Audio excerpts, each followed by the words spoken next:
係，傳媒朋友可以影張相先。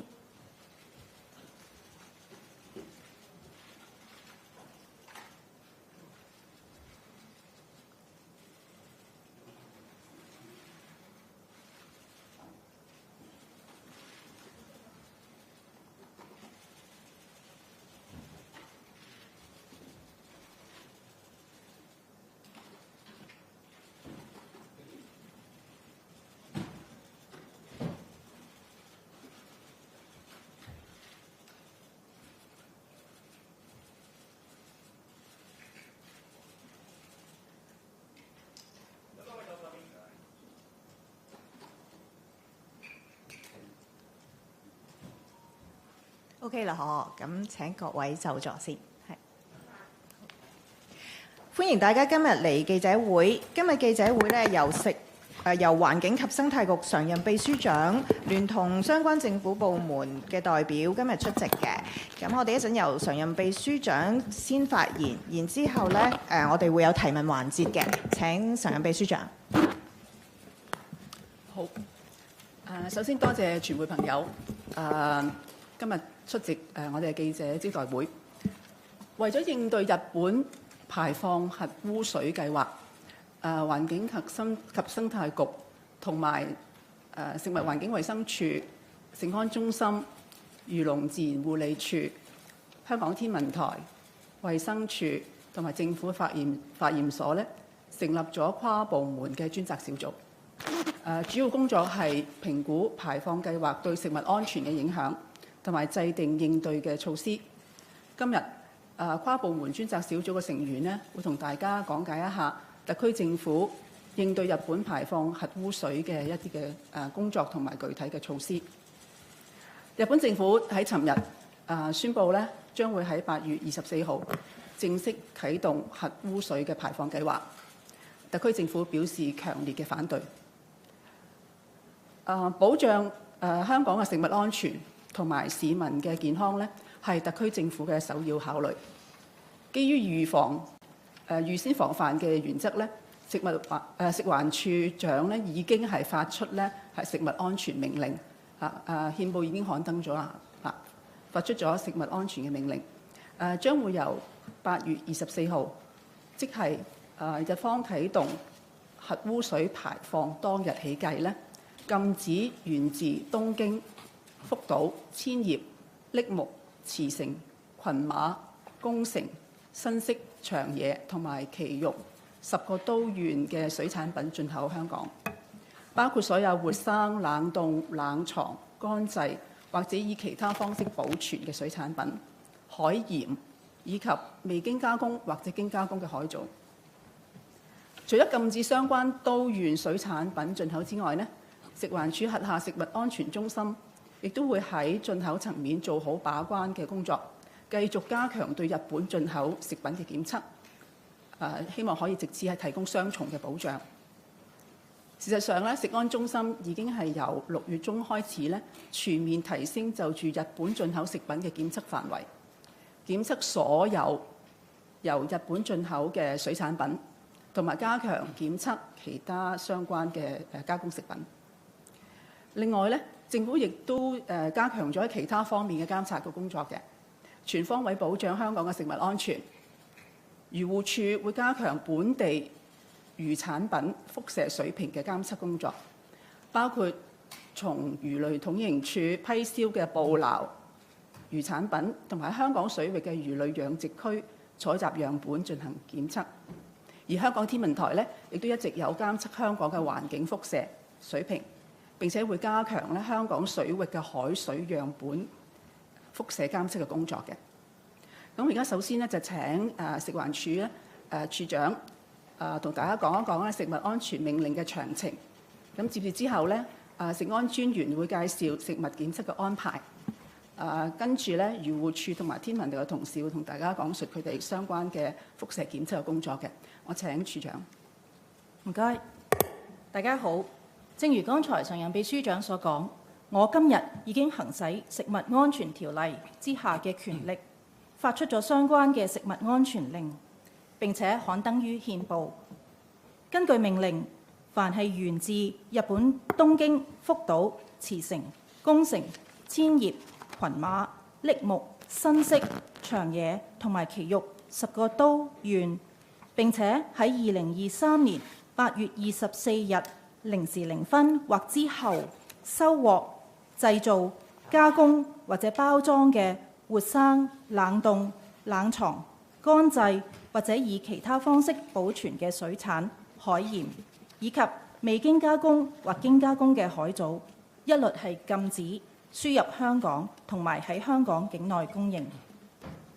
至於其他未有被禁止輸入香港同埋喺香港境內供應嘅日本水產品、海鹽以及未經加工或者經加工嘅海藻，我哋嘅食物安全中心亦都會全面進行輻射水平測試，喺確認相關產品冇超出輻射水平嘅情況之下，先至會放行於市場供應。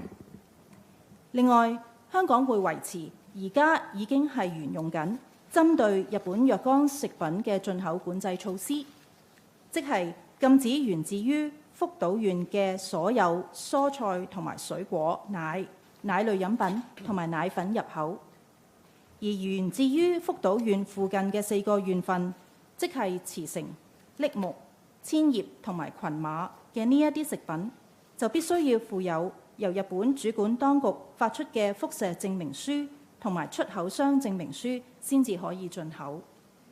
至於所有源自於上述5個縣嘅冷凍或者冷藏野味、肉類同埋家禽蛋，就必須要附有由日本主管當局所簽發嘅輻射證明書，證明呢一啲食品嘅輻射水平冇超出食品法典委員會嘅指引限值，先至可以進口，否則就係禁止輸入本港嘅。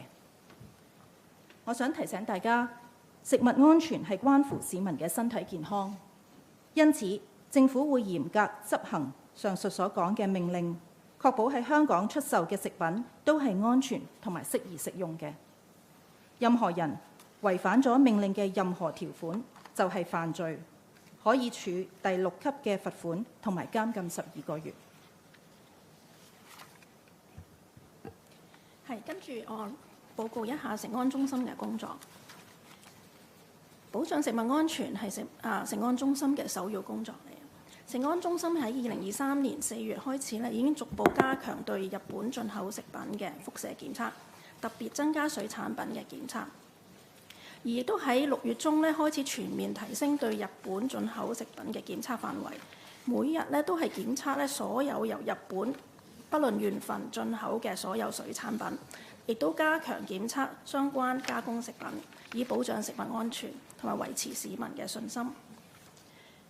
咁由6月中開始到依家我哋大概檢測咗1357個日本進口食品，當中超過一半係水產品嘅。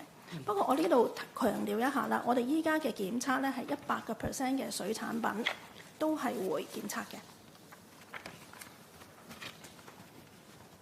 咁除咗增加日本進口食品嘅檢測之外我哋亦都好重視業界嘅。我哋與業界係保持聯密嘅溝通啦。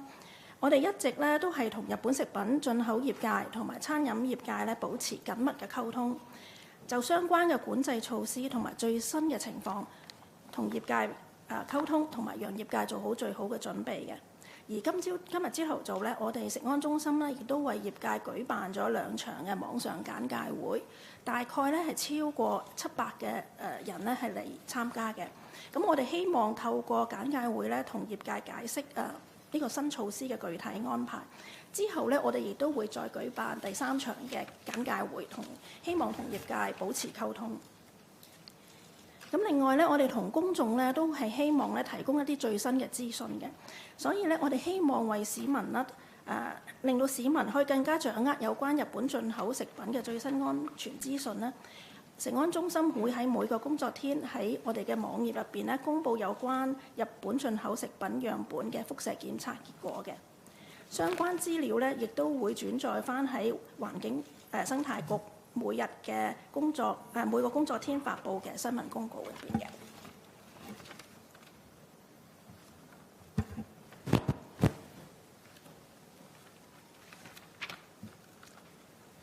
接住落嚟請漁護處助理處長黎全志。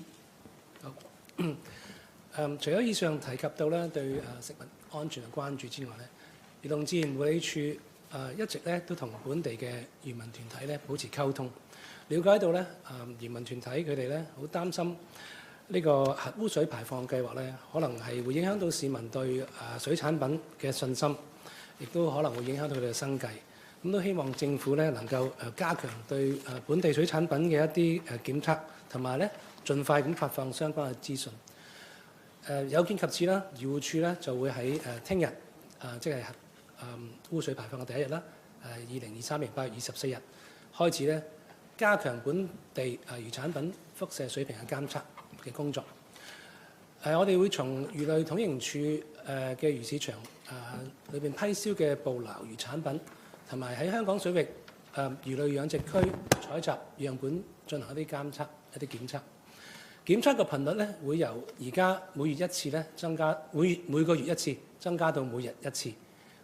咁我哋檢測嘅結果咧，亦都會每日喺漁護署嘅網站公佈。我了解到咧，天文台亦都會加強喺香港水域海水樣本監測工作。天文台如果一旦發現香港水域有啲異常監測嘅結果咧，佢哋亦都會盡快咁直接通知漁護署。係啊，咁其實就香港天文台咧就一向咧，我哋都有監測呢個香港嘅環境輻射水平嘅。咁就包括每一季咧，其實我哋都有喺本港嗰個水域咧，就抽取啲海水嘅樣本啦，就可以測量佢裏邊嘅氚啦，同埋人工加碼放射性核素嘅含量嘅。咁因應今次日本福島嘅核污水排放咧，我哋喺上個月咧，其實已經開始咧係加密咗咧呢個本港水域海水樣本嘅輻射監測㗎啦，就會增加到咧大約每個月咧一次嘅。咁如果有需要咧，亦都會因應個情況咧去調整個次數添。咁而測量嘅結果咧，我哋會透過天文台嘅網頁咧係公佈俾市民知嘅。好，而家咧係提問環節，咁請你哋提問嘅時候咧講翻機構名稱同埋講翻你哋嘅名，係或者呢個後邊嗰排藍色恤衫嗰位先生，最尾嗰排藍色。咁多位你有經濟日報，首先想請教下咧，聽日即係個安排啦，即係聽日喺即係個實際操作上邊有冇話即係幾點開始就會禁止即係10個都縣嘅一啲嘅水產品入口啦？喺實際操作上邊即係有冇話即係可唔可以講多少少詳情啦？第二個問題我都想請問下咧，即係目前即係預計，因為都知道暫時嚟講咧都。近期都未見到有一啲嘅即係水產品啊，或者其他食物喺日本入口咧係唔合格嘅。其實你哋預計即係日本聽日排放咗核污水之後咧，即係個即係嗰個輻射嘅水平會唔會突然之間大幅去提高啦？或者係有冇暫時一個預測，即係未來即係可能一個短期內啲水產品嘅輻射水平會唔會即係有一個好大嘅變化啦？或者等同事答一答先啦，好嘛？頭先記者朋友講到咧，就係嗰個食物安全命令咧，聽日就會生效。咁究竟係講緊幾多點生效咧？喺凌晨零時開始生效嘅，即係其實係今晚其實係12點過後咧就開始生效啦。咁個實際嗰個操作個情況咧，我請處長同大家講講。好，我哋其實咧一直以嚟都有喺嗰啲進口嘅地點，譬如話機場啦，或者係海港啦嗰度去做檢測嘅。咁樣聽日或者今日嘅情況咧都無異，我哋都會係繼續咁做。事實上，由6月中開始咧，我哋已經對日本嘅進口嘅水產品咧進行全面嘅檢測。咁所以我哋都會繼續係咁樣做。咁我可以交翻俾食安中心嘅專員，佢都可以再講解一下究竟喺現場會係點樣做咧。好，多謝經濟日報嘅提問啦。咁其實咧，因為日本當局咧係琴日宣布，咁就係聽日生效嘅。咁所以咧，我哋咧食安中心咧都好重視咧呢個呢個事件啦，因為食安咧係最重要嘅大家關心嘅議題嚟嘅。咁因應嗰個時間緊迫咧，所以我哋琴日開始咧經過日本通報之後咧，我哋就即刻已經聯絡業界，舉辦今朝嘅講解會，就希望業界咧了解嗰個情況。咁其實咧個情況咧，頭先處長咁講啦，一直以嚟咧，我哋食安中心檢測日本食品咧，一直咧都行之有效嘅。業界咧亦都係了解嗰個程序。不過一個新嘅命令生效嗰陣時咧，我哋亦都趁機會咧，喺命令生效之前咧，同業界咧多啲解説，希望減低嗰個誤會啦。咁嗰個情況大概係點樣咧？因為日本食品咧基本上入香港咧，主要咧分兩個大途徑，一個由空運，一個咧就係海運。咁空運同海運咧，我哋嘅做法咧都係類似嘅，就係當嗰個食品嚟咗香港之後咧，我哋就會每一批水產咧都會去睇個入口文件，亦都會咧去攞版去做輻射監測嘅。咁喺我哋完成嗰個輻射監測之前，同埋有結果之前咧，嗰批水產品咧係不能放喺市面出售嘅。呢一個咧係非常之有效嘅規管，去保障市民嘅健康。另外咧，亦都係增強咧市民對香港食安系統嘅信心。咁呢個情況咧，我哋咧係行之有效，由2011年到依家咧都係咁樣做嘅。咁所以業界亦都係理解嘅。想補充一點咧，就係關於如果喺聽日凌晨零時之前已經係上咗飛機或者上咗船已經付運嘅日本水產品，即使係受命令所規限嘅水產品咧，只要佢係喺24號凌晨零時之前係付運咗嘅話咧，亦都係不受呢一個命令所限制。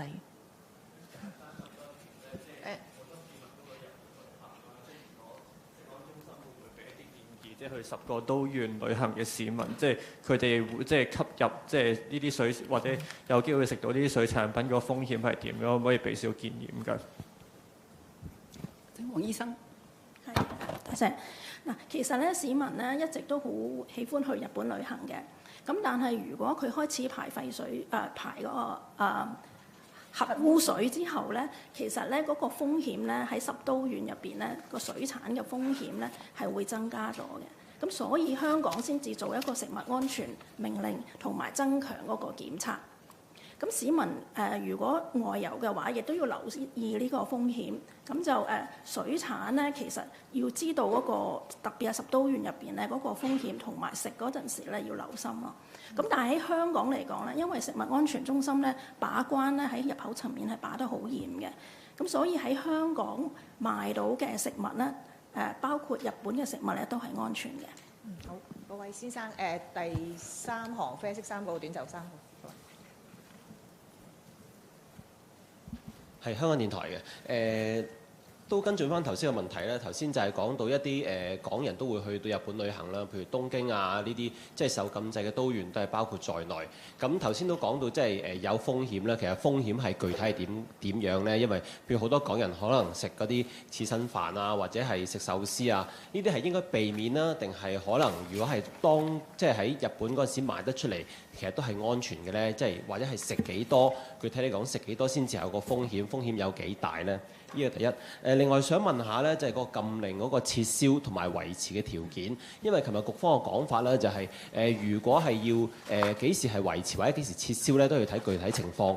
咁可唔可以問下，即係其實現時嘅具體所謂嘅具體情況係乜嘢咧？即係譬如嚟緊可能日本開始排核污水啦，究竟可能去到見到個監測嘅數字去到幾多？香港會維持嘅禁令去到幾多或者幾耐係比較見到個數字比較低嘅，就可能會撤銷啦。唔該。我請黃醫生再同大家講講嗰個即係旅行個風險相關嘅地方喺邊一度？嗱，相關嘅風險咧，其實有好多個原因咧去睇嘅。第一咧就係食嗰條魚食幾多，個魚入邊有冇輻射嘅含量，有幾多？咁如果喺香港嚟講咧，我哋監測或者檢測咧，我哋就用食品法典委員會嗰個標準去睇嘅。咁即係譬如舉例啦，鰭咁我哋就係每公斤嘅魚就1000嘅貝克咁樣去睇。所謂喺香港唔合格嘅咧，就係跟翻食品法典委員會嘅標準。咁魚嚟講咧，其實都係一個一個特別嘅食物嚟嘅。咁我哋不嬲咧都係建議大家咧就適量啦，即係唔好日日咁樣食，咁就個風險咧會更加增加嘅。因為個風險其實除咗魚入邊嗰個含量之外咧，亦都要睇你食幾多。咁所以就喺呢方面咧，亦都大家要留心咯。第二行係冇錯，我啱想即係回答你呢個問題。個禁令即係食物安全命令咧，其實今日先發出，聽日先開始生效。咁而家講話幾時會撤銷咧，就真係我覺得係太早啦。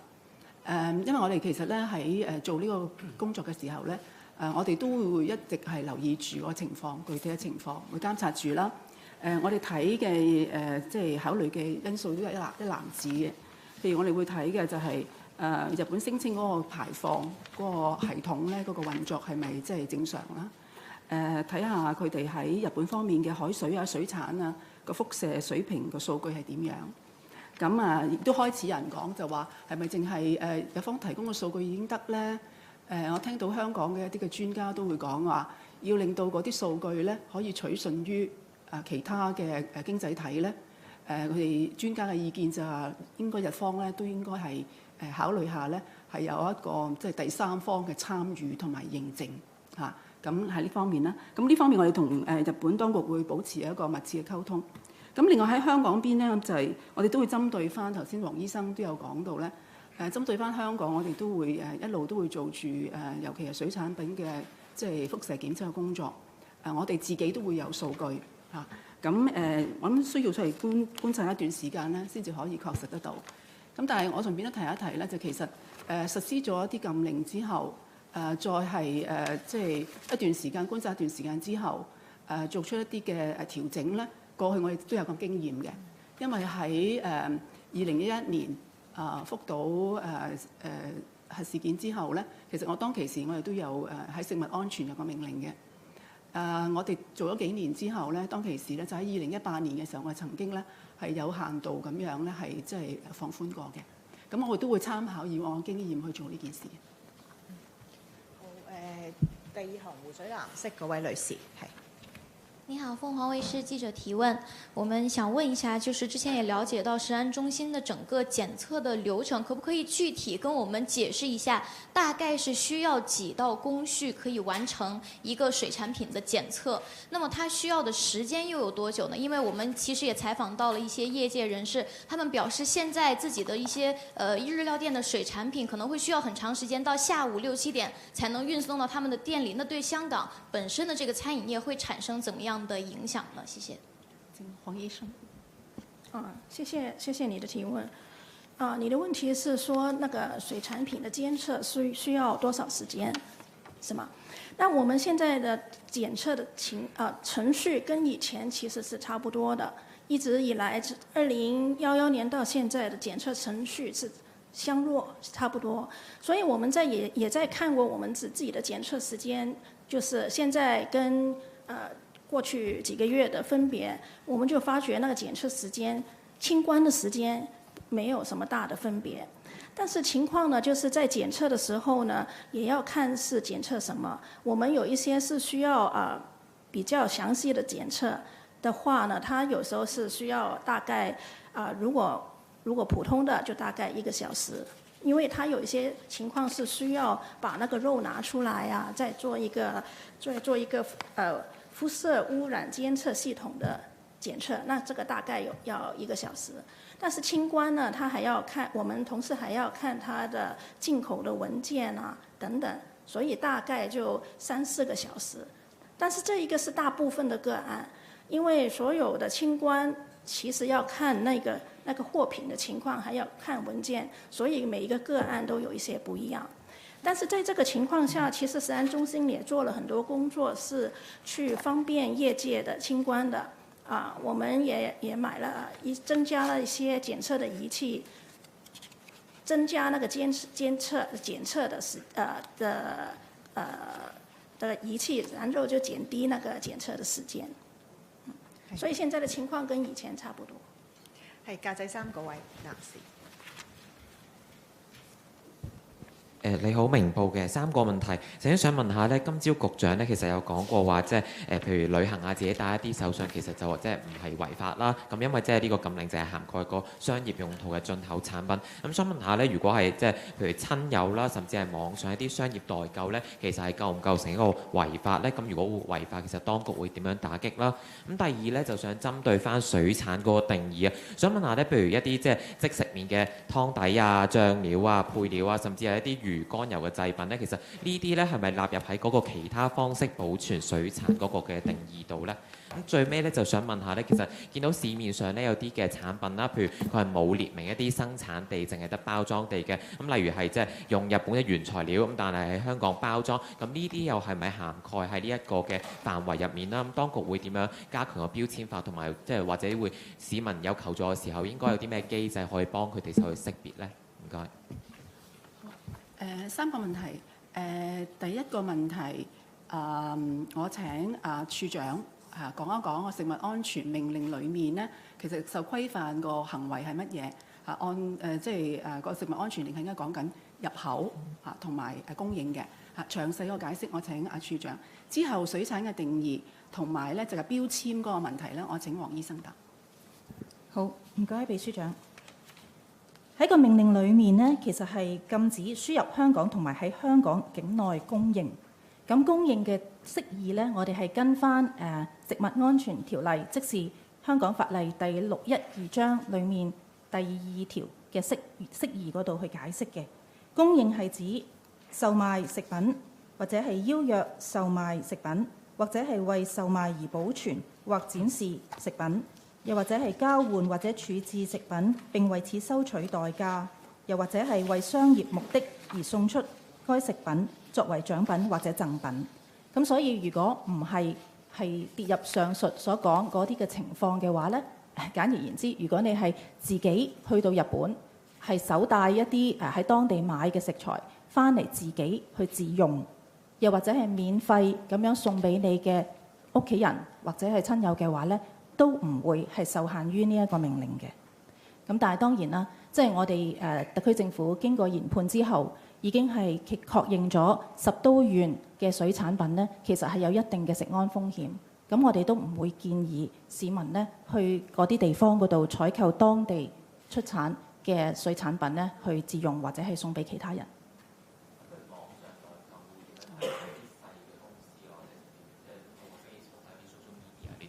即係咪算係一啲商業嘅進口啦？咁又會點樣打擊？係呢一啲係一啲商業嘅行為，咁亦都係受限於命令嘅。正如我頭先所講啦，如果係任何人係干犯咗呢一個命令、違反咗呢一個命令嘅話呢，係可以處6級罰款同埋監禁12個月嘅。或者我再補充一下啦，如果代購呢，其實嗰個水產品都係要入口嘅。咁食安中心呢，其實係同香港海關咧緊密聯繫嘅，喺入口層面咧，我哋會加強把關嘅工作。咁所以請市民放心。咁另外咧就水產嘅定義咧，其實咧就響食物安全條例入邊咧有水產嘅定義嘅，就比較複雜。不過我簡單啲講咧，就係魚啊、貝介類嗰啲咧就係水產咯。咁另外咧就係嗱，譬如水產今次咧嗰個命令咧，除咗水產品之外咧，另外咧就仲有一啲咧就係海鹽同埋海帶。咁呢個都提一提市民，就係水產品再加海鹽同海帶。仲有一個黃醫生可以幫手嘅，就係關於嗰個即係冇產地嘅來源嘅標籤。如果係喺日本進口一啲嘅水產品嚟到香港先至包裝嘅話咧，嗰啲標籤嘅情況，可唔可以係話，即係佢係話喺日本進口嗰個水產品，但係香港製造係咪？嗱，如果佢個水產品係由魚啊、蝦啊、蟹嗰啲水產品係由日本嗰10都縣入口嘅咧，其實都唔可以嘅。就算佢入口嚟香港再製造，都不可以嘅，因為嗰個定義咧，嗰個源自咧係有幾重定義嘅。總之喺日本嗰10都縣原產嘅水產品嚟到香港都唔可以。佢哋係冇列明到，譬如即係一包入面可能有唔同嘅海鮮，佢冇列明晒所有嘅即係原產地呢啲，又會點樣去即係加強標籤法啦？同埋即係啱啱所講嘅一啲即係配料啊、醬料呢啲，如果有包含海鮮，係咪都唔係話跌入呢一個即係禁令涵蓋嘅範圍咧？如果係配料咧，譬如舉例係豉油、蠔油嗰啲咧，就唔包嘅，因為嗰啲係特別嘅即係唔係屬於水產品嗰個定義嘅。不過食安中心咧，亦都喺進口層面咧，亦都會抽檢。下一個問題，黑色衫嗰位女士喺後邊，最尾嗰排係啦啊，得唔得？ Hi, some English questions from RTHK. Can you recap in English what will be the threshold or benchmark for the government to remove or expand the import ban on Japanese food? And also, what would you do to prevent people from smuggling or Japanese seafood into Hong Kong? Because Zheqiuan said no restrictions on people to bring small amounts of seafood to Hong Kong. Thank you.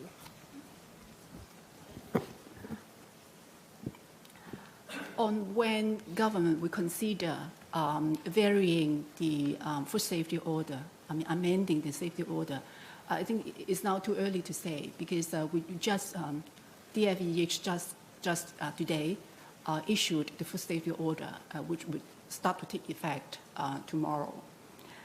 But in the process, we'll keep under review a basket of factors, including how the operation of the nuclear contaminated water treatment system is going, and any statistics or data from the Japanese side on seawater near Fukushima, the nuclear power station, and the radiation level of any food samples and aquatic product samples collected nearby. And on the part of Hong Kong, because the Center for Food Safety is collecting aquatic product samples every day, doing testing, so we'll have our own database. So we'll make reference to the data over time and observe after a certain period of time.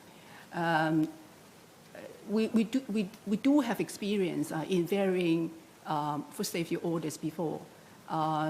After the Fukushima nuclear incident in 2011, there was then a food safety order, which was amended in 2018. So we do have experience in sort of in varying the order itself. So we make reference to our experience and the whole basket of factors that I mentioned in considering whether there is a case to do so. But I don't think that would happen too soon, as I said. And there are other questions about the testing. About smuggling. So I'll invite Dr. Wong to answer this question. Yes. Regarding smuggling, the Center for Food Safety has been working very closely with Hong Kong Customs, and we will also continue to mount a joint operation on smuggling. 後邊嗰排而家舉緊手嗰個係。Hello, question from the South China Morning Post. How much the government is expected to spend on this expanded testing system, and how much has been spent since mid-April? And how does the government's precautionary measure work if a loophole exists where the products can be brought by individuals and resold in a personal level? And how do the authorities combat such behavior? I understand you have just mentioned the food safety law is in place, but how to enforce? Thank you. I'll invite Mr. Lee, the Deputy Secretary, to answer the question on expenditure. And then the enforcement issues will be dealt with by Dr. Wong. On the amounts of expenditure on enhancing the testing equipment and the testing of Japanese imported food products, in the past 2 years, the total expenditure is about 10 million.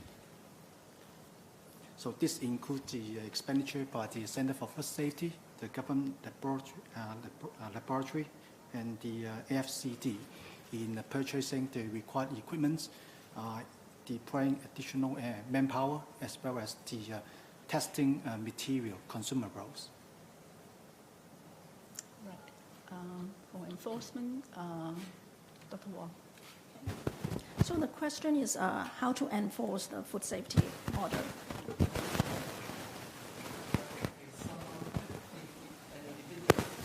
If an individual bringing in the banned products and resold in the personal level, how will the authorities enforce the law?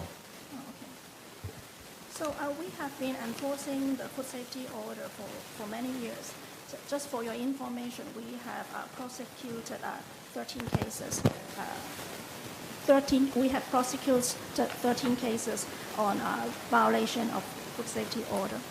Regarding the enforcement on personal level, that means if there's members of public bringing in aquatic product from the 10 affected prefecture and metropolitan, and we will actually work together with Hong Kong Customs to investigate such case. If there's sufficient evidence proving that the import of the aquatic product is for commercial use. So we will collect the evidence and pursue for prosecution if there's adequate evidence.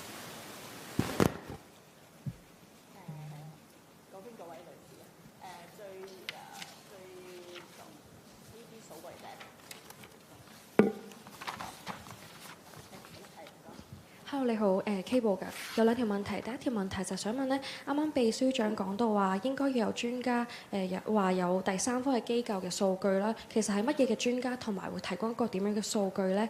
咁國際原子能機構都講過，日本排水咧係符合標準嘅。咁香港認為要一個點樣嘅第三方先至 OK 咧？咁第二條就係講緊澳門市政府咧話1月去到7月咧就由10個都縣入口嘅食品咧佔總進口量咧係不足0.1% 嘅，咁香港有冇啲乜嘢數字咧？雖然啱啱我講到話要因應情況先至可能會撤銷或者放寬嗰個禁令啦，咁其實會唔可以具體講下有啲咩情況香港先至會放寬禁令？即係例如話，如果內地放寬，會唔會係一個其中一個考慮嘅因素咧？唔該。頭先我講到咧，即係如果你話日本嗰邊嘅排水嘅系統係點樣？佢哋啲數據點樣收集？水平係如何？樣本係攞幾多？呢啲問題咧，其實咧我就都覺得咧，因為我哋自己喺香港都同一啲專家，香港嘅專家都講，即係點樣令到大家信服嚇？純粹自己做嘅話，即係日本自己做嘅話咧，可能未必能夠咧係令到其他嘅經濟體都信服。咁所以一個可行嘅方法咧，就會係邀請即係日本方面咧係邀請第三方係去參與同埋去監察佢哋嘅工作。咁呢方面我信得過，即係日本政府佢會考慮啦。呢個第一樣嘢。第二樣嘢咧就係咧頭先有講到咧就係嗰個即係澳門嗰邊就講咗佢哋嗰個即係嚟自10都縣嗰個即係進口個情況。咁香港嘅情況有少少唔同，因為香港澳門嗰邊咧10都縣咧，佢哋按我所知咧就係咧喺而家嚟講都係其實係有一啲嘅管制措施嘅，咁所以可能佢哋喺一啲嘅數據方面咧就掌握得比較好一啲。我哋都有啲嘅數據，咁但係我哋數據咧就主要係講緊咧就係究竟而家喺香港全香港我哋喺食物方面咧喺日本進口嘅食物佔我哋喺香港幾多咧？咁大約係2%。係啦，2%。咁但係咧就要睇唔同嘅食物種類啊，有一啲嘅種類咧就可能係佔嘅比重係大一啲嘅。譬如我哋今天我講緊即係禁制嘅海產咧，就我哋掌握個數據咧係大約係即係6.75%啊，6.75%。咁有另外一啲嘅唔喺而家嘅禁制令裡面，但係即係比較多香港人食嘅日本食品就應該係雞蛋。雞蛋比較多嘅，係超過10%嘅，我知道。咁所以你話今次我哋有個禁制令之後，究竟嚟自日本嘅食品佔香港整體食品嗰個比重會點樣有個變化咧？咁樣咁我覺得都好睇嘅消費者啦，因為我哋而家禁嘅水產亦都唔係禁晒全日本嘅水產，係啦，10都縣以外嘅水產其實你今天係可以進口嘅。咁亦都有聽到一啲嘅業界朋友講話十都縣嚟唔到，咁咪可以喺其他嘅日本嘅縣份係採購個食材。咁所以呢方面嗰個需求係點樣？係個市場去決定啦。咁至於其他嘅食品咧，就其實基本上就唔喺今次嗰個即係我哋嗰個食物安全命令嗰個規管嘅範圍添，係啦。咁所以我諗緊要嘅咧，我哋而家做嘅嘢咧，我覺得係緊要嘅咧，就第一樣嘢咧就係實施個禁令。風險高嘅都縣佢哋嘅水產品唔俾入嚟香港。呢個第一重啦。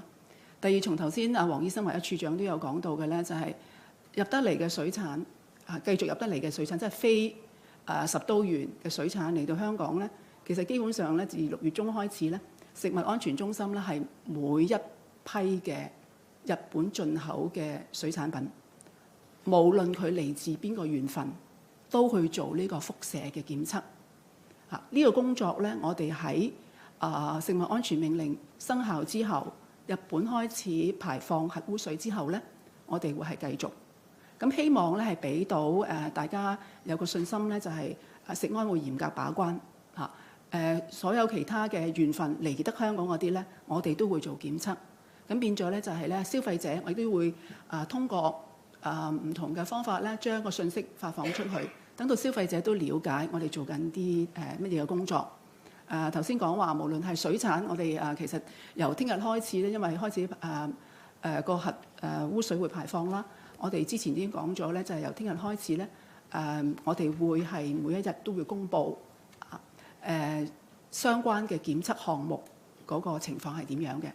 咁你檢測項目咧就係包括咗有水產品啦，咁亦都有係漁護署，亦都幫手頭先講話食安中心就會睇日本進口嘅水產，漁護署咧亦都會睇翻咧喺香港本地嘅水產。無論係捕撈嘅或者係海水養殖嘅，佢哋都會去攞板去睇。咁加埋天文台亦都會就住海水會做一啲嘅輻射監測。我哋就希望咧係藉住資訊嘅發布俾到市民咧多啲嘅信息。咁至於你話具體個人嚟講，佢哋會係選擇乜嘢食物嘅話咧，我咪留翻佢哋自己個人嘅決定啦。咁樣好係第二行中間嗰位灰色衫嗰位女士，隔離嗰位係。I'll have some English questions from the standard. The first question is, since the catering trade earlier said that a large proportion of Japanese imported food would fly Tokyo before coming to Hong Kong, so how would the authorities determine how to ban or not to ban the food if they're coming to Hong Kong from that 10 banned prefectures, or if they will, if you will look at the product's origins or simply their sources? The second question is, will the authorities will consider imposing an upper limit to tourists bringing in the food from the 10 banned prefectures to prevent them bringing excessive amount for smuggling purposes or for reselling in the market again? Thank you. Dr. Wong? On the import of aquatic products from, say, Tokyo. Thank you. So if the aquatic product is imported from Tokyo, but it's not manufactured, harvested, processed, or packed in Tokyo, it's just a transshipment cargo, so that would not be affected under the food safety order. And then the personal, whether there would be a personal level of import, right, into Hong Kong? Yeah, for those cases, we have been working closely with the customs. Yeah, if they find some suspected cases, they will refer the case to us, and we will further investigate the case to see if there's any evidence that is not imported for personal uses. That means if it's for commercial uses, we will prosecute. 第三行嗰位男士係綠色 brown 係。係你好啊，東方嘅都想請教翻啦，即係啱啱局長今朝都講到話手信都可以帶翻嚟香港啦，但睇翻澳門嗰邊咧就係全面禁止進口啦，就包括就話會檢查入澳嘅人士嘅隨身物品啦，咁即係佢哋會連即係手信都唔帶得啦，即係你哋點睇？即係香港嘅規管會唔會有個漏洞喺度咧？即係會唔會教澳門即係信息啲咧？另外就係即係農林產品方面會未來會唔會睇啲數據會考慮會禁止咧？即係可能因為內地都禁嗰個範圍都較大啦，會唔會參考內地會未來會禁即係啲生果啊、農林產品咧？唔該。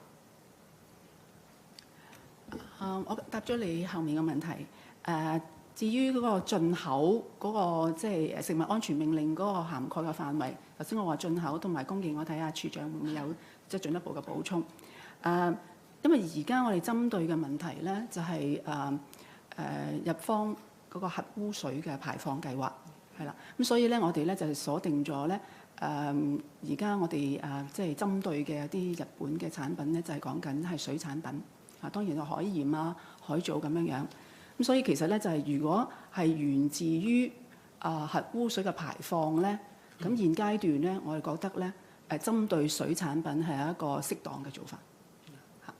咁至於個進口嗰度，頭先我諗係好幾位記者朋友都有講到，就係話個人如果係即係自己即係帶貨帶翻嚟你坐飛機又點帶翻嚟香港嘅時候咁樣我諗頭先我哋講到有區分到你自用或者係你係做一個商業嘅用途。咁請處長可同大家再講一講呢一個，等大家都清楚。好，其實咧整個食物安全條例咧，其實都係旨在為食物進口商同埋食物分銷商係即係設立一啲規範咁樣嘅。咁所以主要就係管制咧進口同埋供應呢兩個層面嘅事情。咁而食物安全嘅命令咧係根據食物安全條例所發出，咁所以咧亦都會係以呢一個嚟做原則嘅。咁我認為即係喺政府去考慮成件事嘅時候咧，都要平衡一下即係個人佢哋嗰個做法啦，同埋咧會真係影響到公眾安全、食物安全同埋健康呢兩個唔同嘅情況。咁我哋係特別關注到後者，即是話如果有人係進口一啲食品係為咗要嚟喺香港度供應俾其他人食用嘅話咧，呢個責任係非常之大。咁所以咧，我哋就係針對呢一啲行為，即係商業嘅供應行為咧，係嚟作出呢一個命令嘅。或者我都想補充一個，頭先處長已經講得好明白咧。代購即係你個人入口即係帶翻嚟啦嚇。咁但係咧，你如果係咧係跌中咗嗰個食安命令裡面講嘅所謂供應，即係話你係收錢係啦，跟住咧係售賣嘅話咧，其實係已經係即係受到嗰個即係食物安全命令嗰個嘅規範嘅。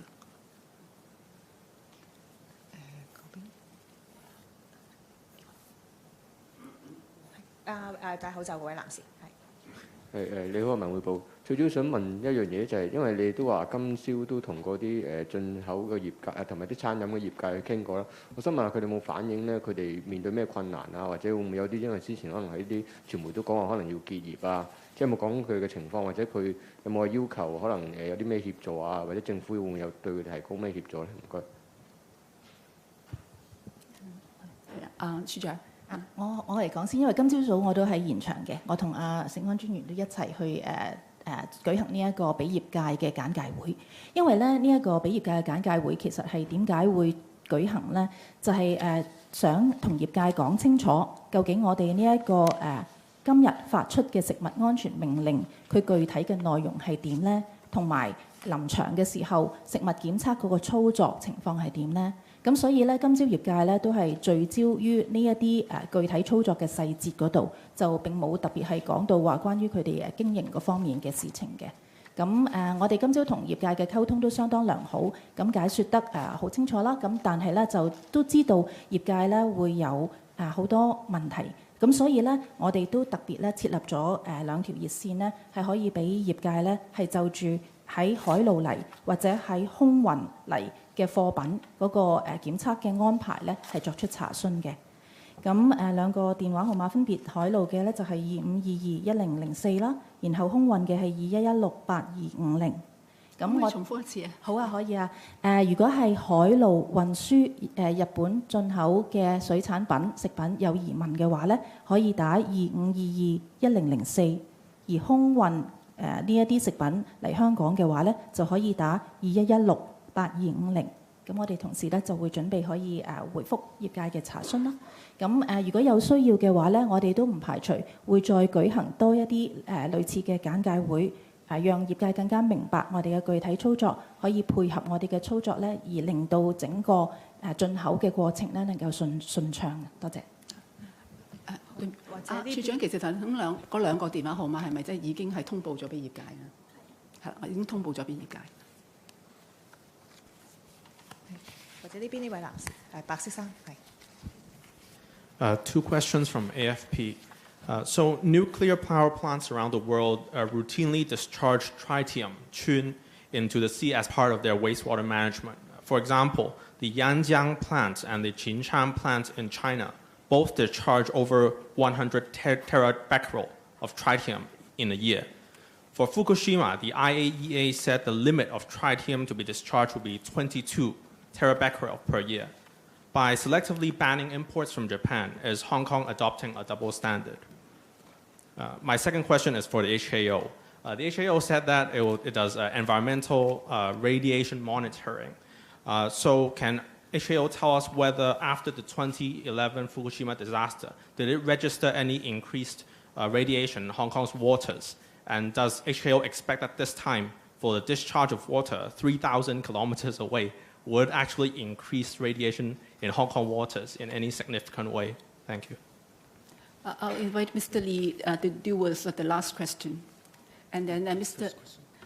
SK Lee to deal with the first question on tritium.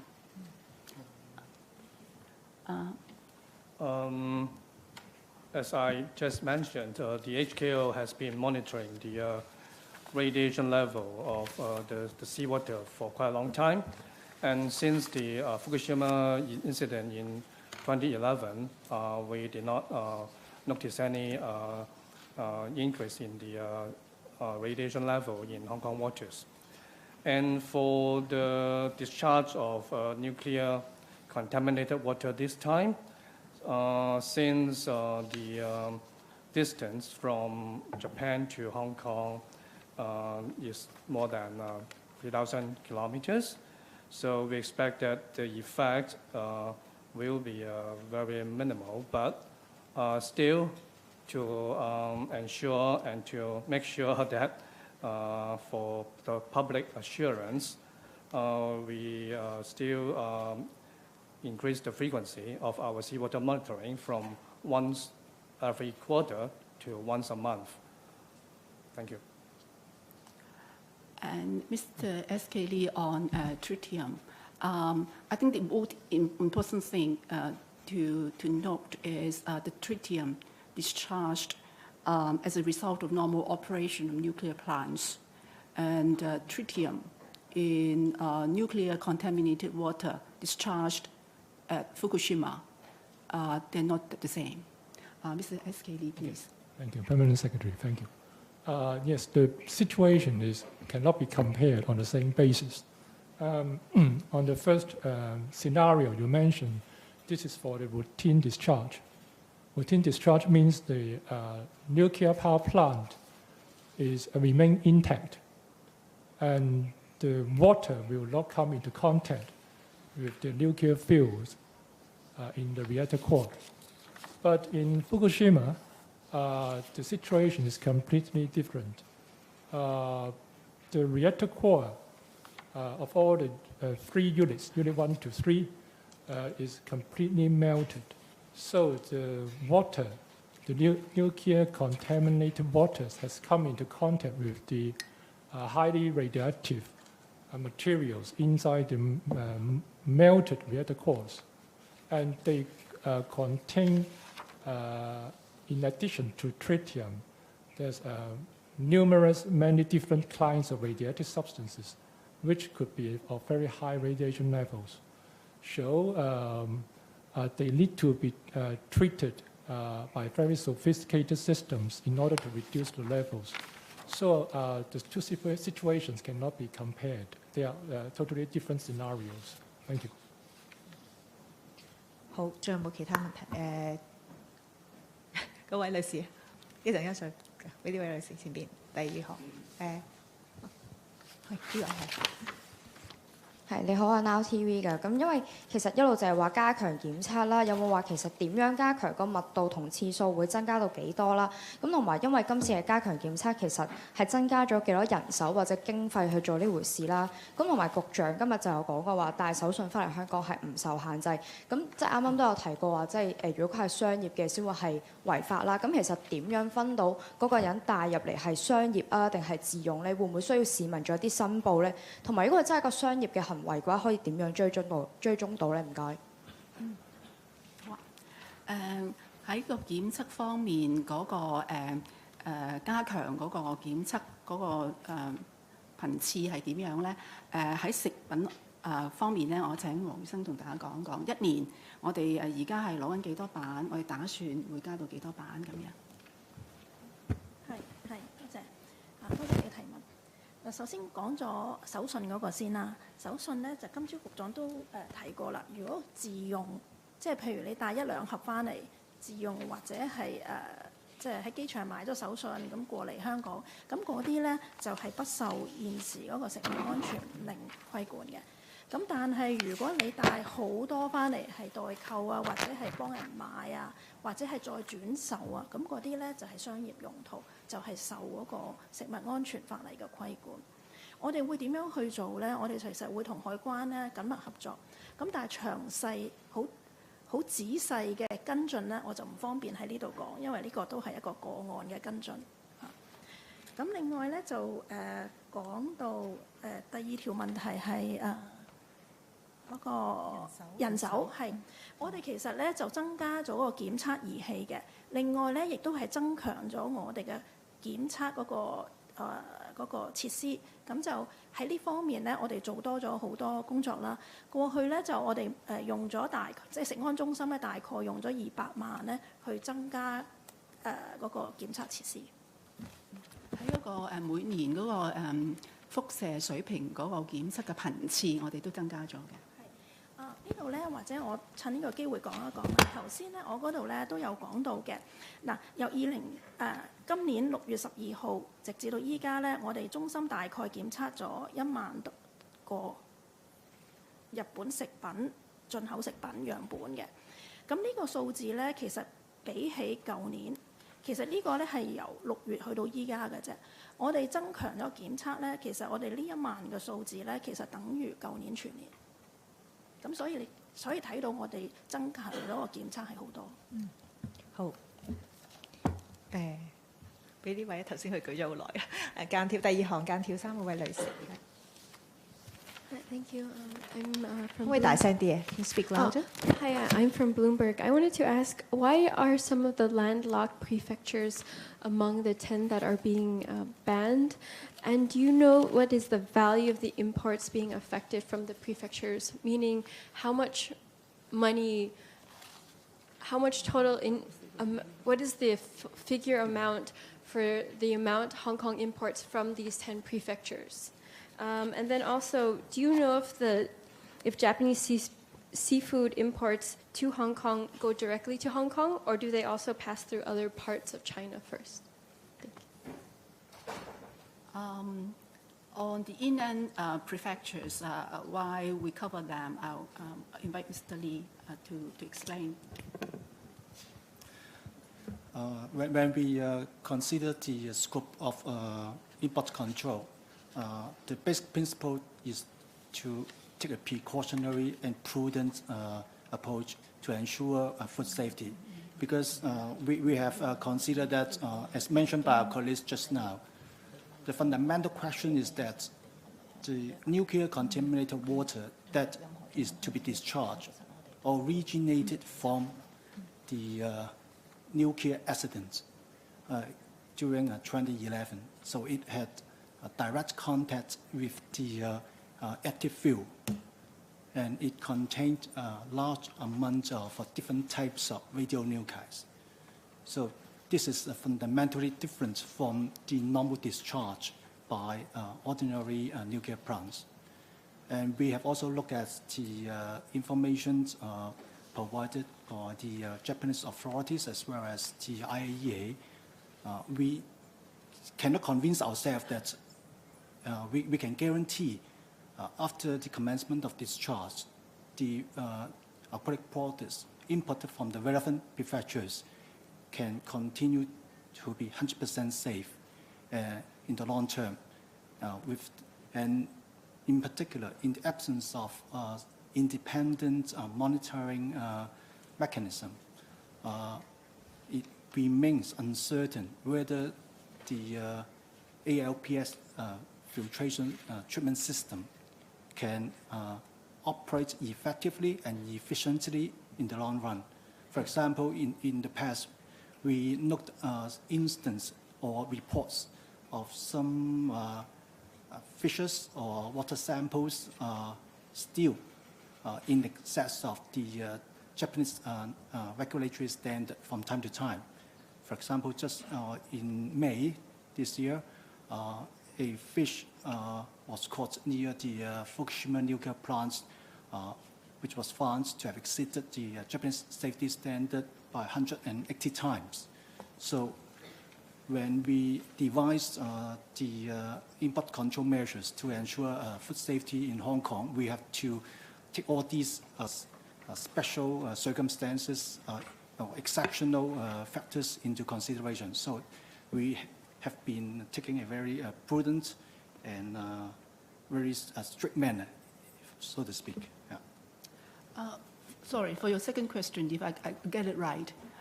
So actually you are referring to situations whereby aquatic products originating from the 10 metropolis or prefectures, but they went through other jurisdictions before arriving at Hong Kong. Are you referring to the situation as such? Thank you for your question. I wanted to clarify if all of those imported products from Japan, do they directly come to Hong Kong, or do some of them first find their way in other ports first? If I may reframe your question, is whether the food safety order will cover aquatic products originating from the targeted prefectures, but they do not come to Hong Kong direct, but route through other places. Yeah, that's a good way. Yes. Right. So yes, it covers. yeah. The simple answer is yes. Yes. Yes, they will be covered. Simply because they are originating from the targeted prefectures.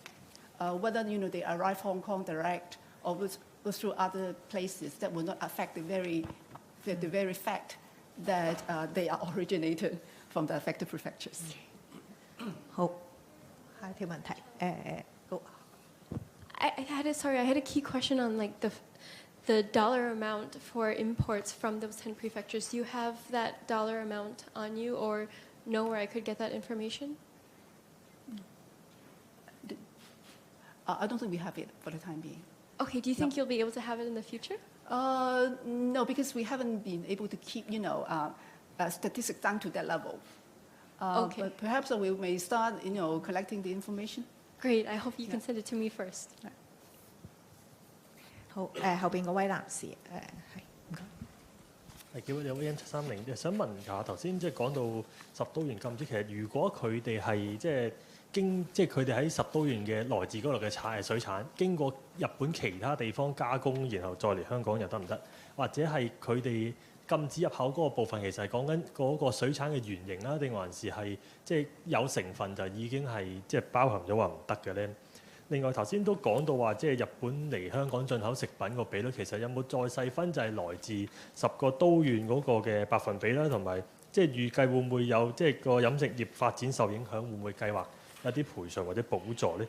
最後就係漁農界可能就擔心話嗰個輻射就影響啦。咁其實香港同日本都有一定嘅距離。咁其實政府係預計實際上本地漁業啊、捕撈養殖嗰啲，其實會受到嗰個今次有幾大嘅影響咧？唔該。我今次請黎全志助理處長同大家講講香港漁業方面，頭先我講咗監察啦。咁可能一路以嚟其實黎處長我哋都有同漁民朋友都有溝通。咁請黎處長。好，唔該曬李處長。首先我哋了解到啦，就其實漁民團體咧，佢對於今次嗰個污水嘅排放計劃，佢哋都好憂慮。咁佢哋最主要憂慮嘅原因就係佢擔心即係市民對嗰個水產品失去信心，咁因此可能會影響嗰個佢哋嘅生計。咁變咗我哋其實政府能夠做到咧，就係加強我哋嘅抽驗，加強我哋嘅檢測，令到我哋能夠喺適時發放一啲資訊咧，釋除市民嘅疑慮，令到市民大眾咧更加係可以放心咁食到我哋嘅本地嘅水產品。咁其實正如局長琴日都提及過啦，香港始終對於而家排放污水嘅水域都會有一段好長嘅距離。咁我哋其實相信咧，真係喺香港水域嘅魚產品會度到一啲輻射嘅影響咧，個機會係相對相當低㗎。咁但係無論如何點都好，正如啱啱講，就住食物安全好，就住市民可能對本地生產魚產品可能失卻信心好，呢兩個方向咧，我哋都覺得應該咧係我哋去加強我哋嘅檢測，令到市民釋除疑慮啊。唔該。至於頭先講到嘅，即係加工啊，或者係嗰個定義啊，水產嘅定義咧，我請處長同埋黃醫生幫手答。剛才我講過啦，食物安全命令裡面咧所提及嘅咧，就係講緊話喺10個都縣嗰度收穫、製造、加工或者包裝嘅水產品嘅。咁所以咧喺呢4個工序裡面，是但一個係喺10個都縣裡面進行嘅工序咧，如果係有咁嘅情況嘅話咧，都係受呢一個食物安全命令所限，一律係禁止輸入香港同埋喺香港境內供應嘅。咁至於話我哋提到有好多唔同種類嘅形式出現嘅食品，譬如話係活生啊、冷凍啊、冷藏啊、乾製或者其他方式保存嘅水產。咁究竟例子會有啲乜嘢嘢咧？我就可以請阿黃醫生去解釋一下。多謝你嘅提問。嗱，關於嗰個今次咧，我哋嗰個食物安全令咧，嗰個水產品嘅定義咧，其實仲有多闊少少嘅，就包括乾製啊或以其他方式保存嘅水產。即係呢個簡單嚟講咧，就譬如舉例一條魚，依家出邊好流行嘅一夜乾啦，一夜乾即係一條魚過有一日係佢係醃製過，咁之後佢個名叫一夜乾，都係成條魚嘅。咁嗰啲或者係魚乾啦，咁嗰啲咧就係屬於乾製同埋用其他方式保存嘅水產。但係咧，如果佢係一個魚蛋，咁嘅魚蛋可以溝好多麵粉，佢入邊咧亦都未必係一個即係成條魚咁樣嘅。咁嗰啲咧就我哋現時喺食物安全令下低咧，嗰啲合成嗰啲食品咧就冇包入去嘅。咁但係咧，我哋食安中心咧亦都會做一啲抽檢嘅，就保障食物安全。OK。至於頭先記者朋友提到咧，即係對飲食業界嘅支援咧，我諗我哋而家當下咧最緊要一樣嘢咧，就係正如啲業界朋友講咧，佢哋面對嘅最大嘅問題就係市民信心個問題。所以點解咧？我哋一路都強調咧，就係話我哋而家咧做嘅一啲具體嘅措施咧，係針對由日本進口嘅水產品，我哋係多重嘅保障嚇，即係我哋係高風險嘅地方嘅水產品唔俾入嚟香港，禁止入嚟香港，所以基本上大家都見唔到佢哋嚇，唔會有啦，唔會嚟香港。我哋會加強檢測其他地方日本其他地方嘅水產，如果嚟到香港嘅話，食物安全中心每一批都會做輻射檢測，冇問題先至會放出嚟。咁所以其實喺香港市面咧食到嘅即係日本嘅水產品咧，係應該係多重嘅保障底下咧係安全嘅。咁我亦都要通過咧係發放資訊啦。曾經講話每日我哋都會有未來一段日子嚇，每日都會有個新聞公告嚇，我哋都會喺啲網站上面咧係發布消息。咁如果我哋係睇得到有任何嘅即係檢測結果係異常嘅話，我哋其實即刻會公佈嘅，大家會知道會防範。但我當然我覺得即係我哋對自己一個把關咧，我都係有信心嘅。咁亦都希望即係公眾對即係相關嘅食品咧都會有信心啦，有嘅資訊可以選擇啦咁樣。咁業界亦都有提過就話其中一個可以幫到你嘅方法，可能會唔會有啲標示啊，即係話我啲水產係嚟自咁就係非10都縣嘅咁樣。咁呢一個咧就業界如果係想做呢一樣嘢嘅話咧，我哋即係覺得都係對消費者嚟講都係一件好事嚟嘅。咁亦都食物安全中心咧，如果係有檢測過相關嘅批次嘅水產品嘅時候咧，我就知道咧相關嘅進口商或者個貨主咧都會有一封信咧，係話俾佢哋聽我哋做過檢測確認咧佢嗰個情況咧係冇係符合個標準嘅。咁係啦，呢一個可能即係請處長或者係阿黃醫生同大家講一講，即係業界會攞到個封信，個封信大約係點樣嘅？咁變咗咧，其實業界一個好好嘅一個即係一個憑證啊，就話我呢啲批次嘅貨品經過食安中心一啲嘅輻射檢測，但係佢哋咧基本上檢測完之後咧係滿意嘅，係合格嘅嚇。可以阿黃醫生講一講呢一樣啊？係今次咧我哋都聽到業界嘅意見啦。咁我哋其實做完檢測之後咧，食安中心咧係會有一個準予放行信，即係我哋簡稱放行信。咁入邊會有啲乜嘢資料咧？主要咧就係佢有佢嘅海運提單編號啦、抵港日子啦。咁檢測嘅項目咧都有寫喺度，即係譬如佢有3批貨，咁我哋亦都做咗檢測。咁我哋就會講咧嗰個清關程序，即係以下嘅食品嘅清關程序已經完成啦，準予放行啦。另外咧，亦都會加一句咧，有關食品批次咧，亦都已經接受咗輻射檢測，結果合格嘅，係一封信件就會俾翻業界嘅。唔該。咁希望藉住呢啲嘅措施咧，都可以幫到業界啊。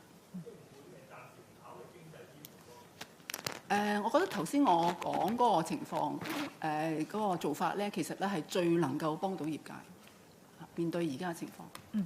好，我哋咧剔多2個問題。呢位啊，你好，香港01嘅，想問下咧，其實如果驗到係超標嘅話咧，咁其實除咗可能銷毀個批次之外，仲有啲咩跟進嘅工作啦？其實係咪唔排除，或者係咩情況或者咩程度之下咧，先至會增加可能禁止嘅都縣嘅數目啦，或者可能係其他即係唔同嘅一啲產品咁樣啦。第二想請教下天文台，啱啱都有提到話，其實預計對香港嗰個影響唔係咁大。除咗個距離之後，可唔可以講多少少，例如水流嗰方面啊，又或者係其他唔同嘅方面咧？其實點解唔會對香港嘅影響咁大咧？可唔可以即係再介紹多少少？唔該晒。嗰個超標問題，我請黃醫生咁跟住先至輪到李生喺天文台嗰邊係回答呢個問題。好，唔該。嗱，如果喺香港咧檢驗到有啲水產超標，或者有啲其他日本食品超標嘅話咧，咁我哋會非常重視。咁我容許我呢度講一講啦。我頭先都解釋過，依家日本食品咧，如果檢測輻射嘅一個水平咧，我哋依家係扣檢嘅，即係話呢個未有結果、未有滿意結果之前咧係唔會放行嘅，即係個批貨係唔可以去到市面度售賣嘅。咁所以如果有任何食品係超標、輻射超標嘅話咧，第一就係市民係冇影響嘅，因為個批貨冇出過去市面售賣。所以我哋中心咧係好希望業界係合作咧，係一齊做呢個把關嘅工作，就係扣檢。第二咧就如果係超標咧，我哋咧就即時係一定係會做一個評估啦。如果係譬如，因為點解我哋會喺入口層面抽咧？因為入口層面抽咧有個好處咧，就係證明到佢嘅來源。譬如佢係嚟自邊個縣份啊等等嗰啲啦。咁我哋亦都會同相關當局啦，即係日本政府嗰邊去傾。咁有機會咧，其中一個措施咧就會嗰個地方有機會，我哋會考慮，譬如再加強一啲管制，譬如係入口管制，甚至係暫停入口等等嘅工作，就以保障食物安全。而家好，最後一條問題啦。我請李立信助理台長。係。咁就其實即係話香港受影響嗰個機會低咧。即係講緊香港水域嗰個海水受影響嘅機會低咧，其實主要因素都係距離係一個重要嘅因素啦。雖然你話嗰個海流係會有影響嗰啲即係輻射嘅污染物點樣去流啦，但係始終嗰個海流嗰個方向咧都唔係話單一性㗎，佢都受好多因素影響。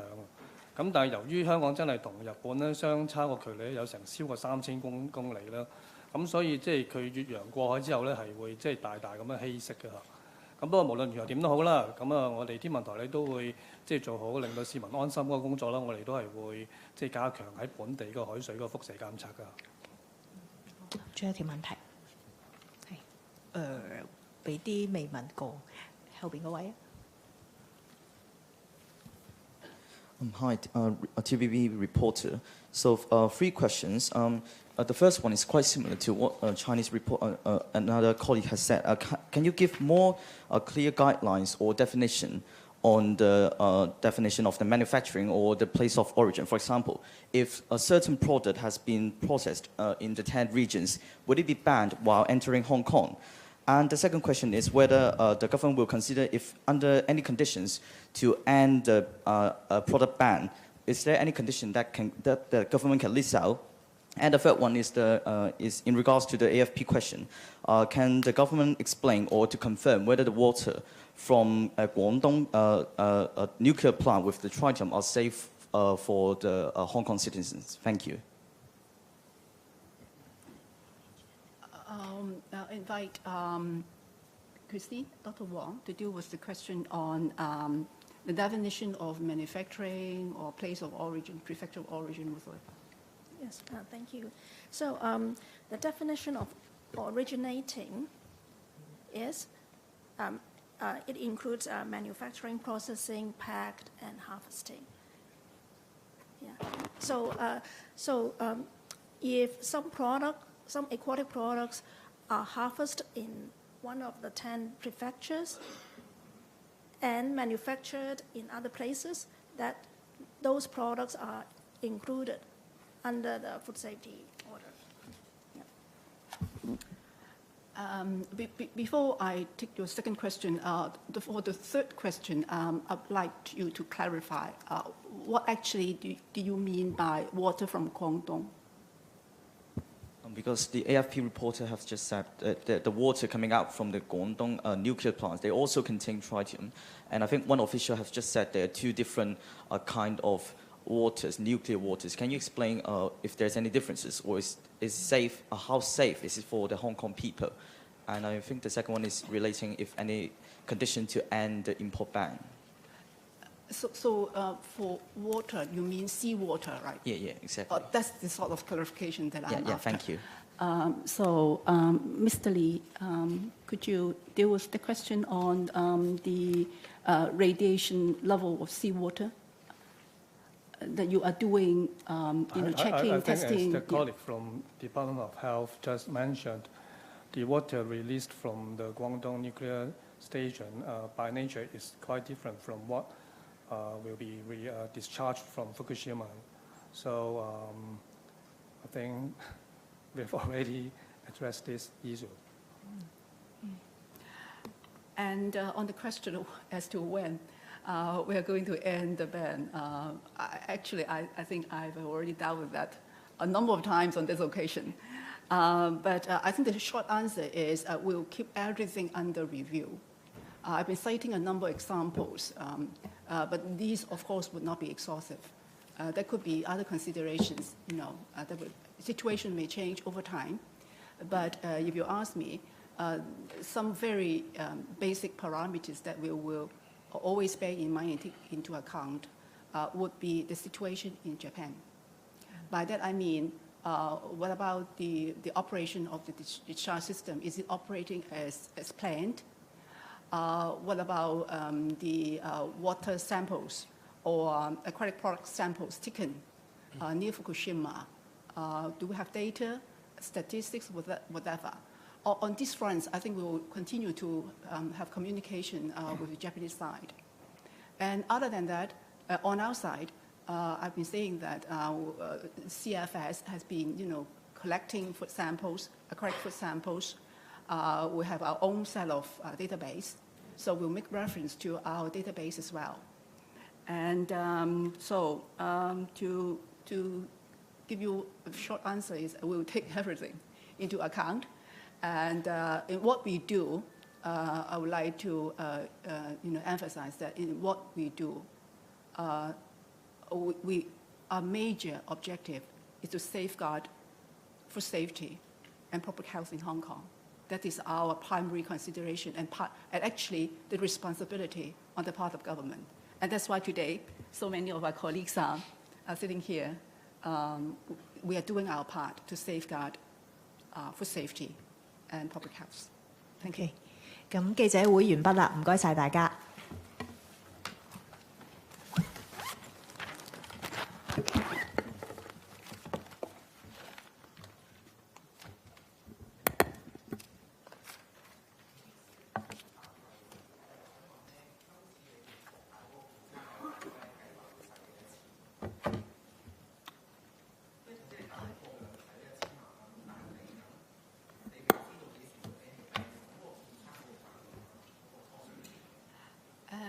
簡單去講咧，其實好多嘅費用咧會由部門自己調配啊。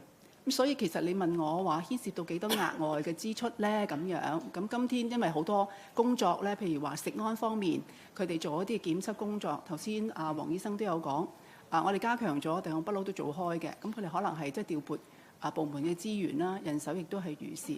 咁所以其實今天我就好難講到俾你聽實際上係用咗幾多百萬咧咁樣。咁但係我哋喺度做個工作嘅時候咧，即係我覺得如果大家既然係即係對於方面其實都有個興趣嘅時候咧，不如我哋都係可以集一集條數。咁或者稍後如果我哋有條數嘅時候咧，我哋再同大家講啦，好嘛？唔該。